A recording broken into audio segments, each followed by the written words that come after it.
حضور نے ایک مرتبہ پوچھا صحابہ سے اتدرون من المفلس، تم جانتے ہو مفلس کون ہوتا؟ صحابہ نے جواب دیا المفلس عندنا من لا درہم لہ ولا دینارا، حضور ہم اس شخص کو مفلس سمجھتے ہیں جس کے پاس درہم و دینار نہیں ہے۔ ہم کہیں گے روپیہ پیسہ نہیں ہے، فرمایا نہیں، میری امت کا مفلس وہ ہوگا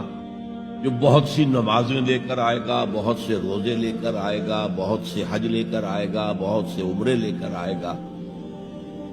لیکن اس کے ساتھ ہی قد شتم ھذا، فلاں شخص کو گالی دی تھی، واکل مال ھذا، فلاں شخص کا مال کھا لیا تھا، فلاں شخص پر تہمت لگائی تھی۔ اب وہ سارے دعوے دار آ جائیں گے اللہ اس نے میرے ساتھ یہ کیا،